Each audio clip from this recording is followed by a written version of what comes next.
Num tempo. Então, olá, muito boa tarde, bem-vindos aos 94,5 que fazem a Rádio Despertar a Voz de Estremoz. Cá estamos nós na nossa volta do Rossio. Recordo, hoje, dia 9 de novembro, estamos em 2009.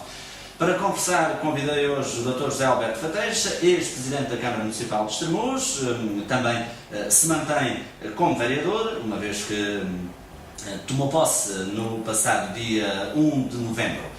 Também são seguramente muitos os assuntos para conversarmos ao longo desta tarde, que se prendem, claro está, com a Câmara Municipal de Estremoz, com a anterior gestão e também, naturalmente, olhando já para o futuro e para esta vitória do movimento independente por Estremoz. Aquecer as águas neste início de mandato esteve e está o facto da arquiteta Silvia Dias, que foi eleita nas listas do Partido Socialista, ter aceito o convite do Mietz para ir então para o Executivo e assim ficar ao lado do movimento, dando uma maioria. De tudo isso, naturalmente, iremos conversar ao longo desta tarde. Mas para já, antes de mais, Dr. José Alberto Fateixa, boa tarde, muito obrigado por estar connosco uma vez mais. Então, muito boa tarde, Zé, boa tarde a todo o auditório da Rádio Despertar. Cá estamos mais uma vez. Muito bem.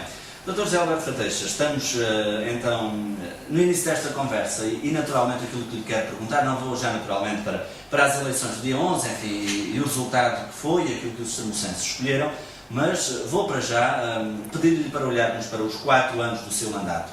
Vou-lhe pedir, enfim, não precisa de ser de uma forma tão sucinta, enfim, leve o tempo que quiser. Como é que foram os seus 4 anos de mandato na Câmara Municipal de Estremoz?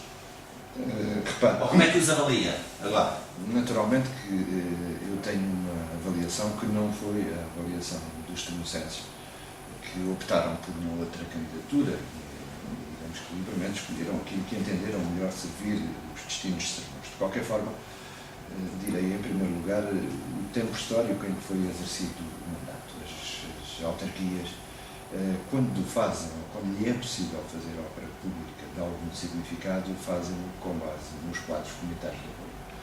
Nós entramos numa fase em que o terceiro quadro comunitário de apoio estava comprometido. Digamos que o espaço que nós tínhamos para intervir era basicamente concluir obras que estavam em curso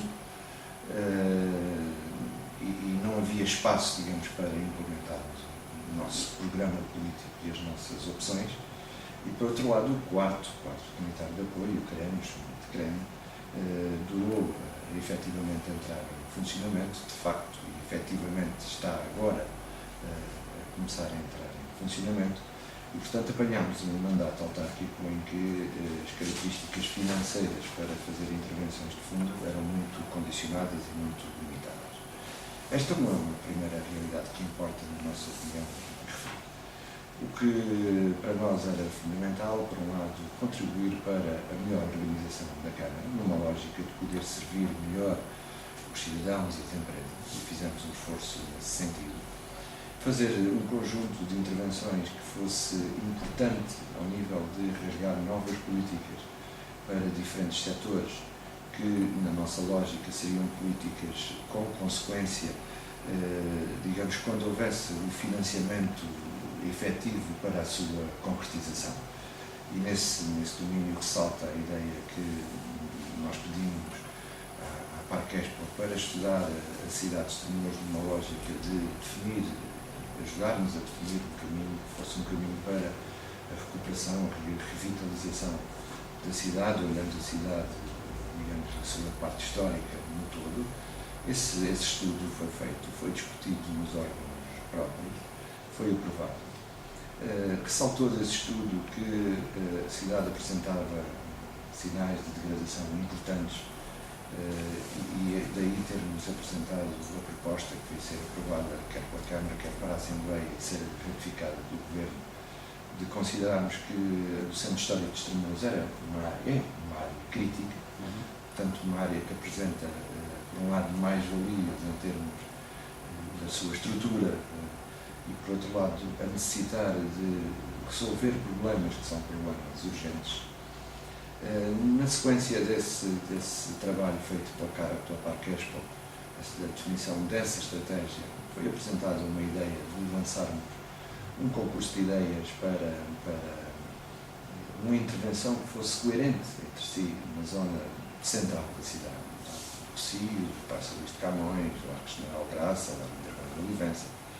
Daí temos feito o concurso de ideias, que teve um júri que predominantemente era de fora dos órgãos autárquicos, o GESPAR, a Ordem dos Arquitetos, a própria Parquespo, incluíram o júri e analisaram propostas que foram concorrentes, e nesse domingo foram lançados, digamos que este conjunto de ideias que foram analisadas, e ao ser analisadas houve uma proposta vencedora e com quem foi depois contratualizado, feito o plano.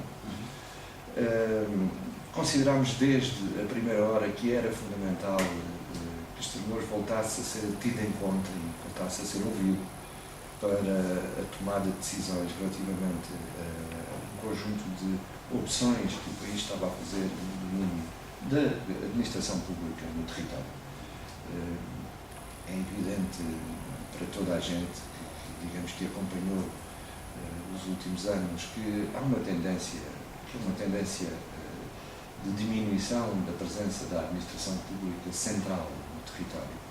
E nós batalhámos muito para que neste domínio pudesse Estremoz ser um concelho vencedor, que pensamos que onde há concentração de serviços que têm implantação, que têm repercussão para além dos concelhos, haverá tendência a reforçar o peso demográfico, ou seja, as pessoas terão tendência a aproximar-se desses concelhos.